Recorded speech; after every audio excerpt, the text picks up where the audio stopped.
22 days until the election, and the stakes are higher than ever. Donald Trump still within 4 points in a new ABC News poll, despite hours of coverage by the mainstream media of his accusers. And with more WikiLeaks email dumps unfolding, which scandal will have a bigger impact on the race? Here to weigh in, VP of Communications of Democratic Group Emily's List, Marcy Steck, and conservative contributor for TheHill.com, Kristen Tate. Thank you both for joining us early this morning. Thank you for having us. Great to be here.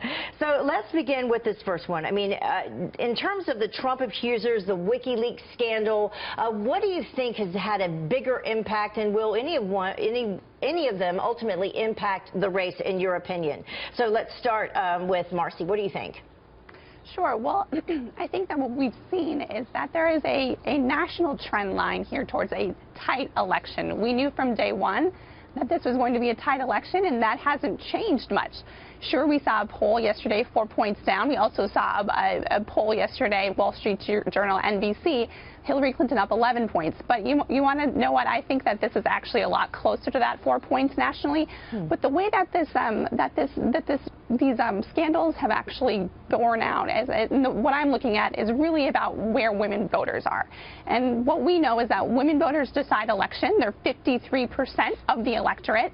And I think these headlines with alleged sexual assault, we've seen headline after headline last week, raises real questions about Donald Trump's ability and fitness and moral character as whether or not we want him in the White House. I think even if you dislike Hillary Clinton, those headlines make women voters take a step back and really think about who this guy is. Right, and since you're speaking about the women voters, let's take a look at this poll if we can bring it up. This was an NBC poll as well. This was Clinton and Trump, their support among men and women. And among women, you have Clinton with 55% over Trump 35%. And then with men, though, you have Trump up 48% to Clinton's 45%. So, Kristen, clearly a significant difference there when you take a look at women.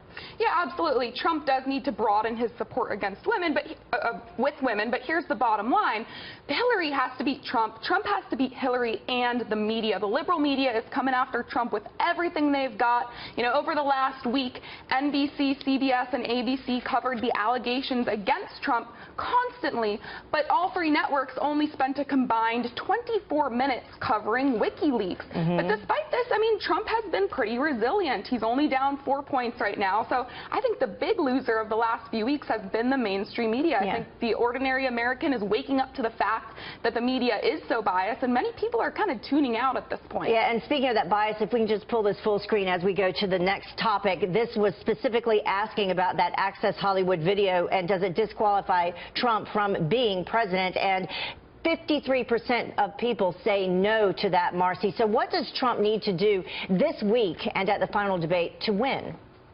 Well, look, I think that Donald Trump owes American women a real answer about these allegations. I think that there are a lot of women who are curious about the truth here. They want to hear from him. What's the real deal, and does he have the moral character to lead? Secondly, what I think he needs to do is actually communicate a vision about the issues that matter to the American people. How is he going to help us combat ISIS? What is he going to do to help create jobs? We have seen Donald Trump make these debates, take these opportunities and make them about personalities and make them about insults, not actually about issues. This is his third and final opportunity, so I think that there's one thing he has to do from that stage is actually communicate some of these visions. And as we head into the debate, Kristen, we have the breaking news coming out of Mosul this morning, and then we also have, of course, the firebombing of the GOP headquarters in North Carolina. Right, yeah, you know, I think Trump nailed it in the last debate. He ran circles around Hillary, and that really firmed up his support in his base.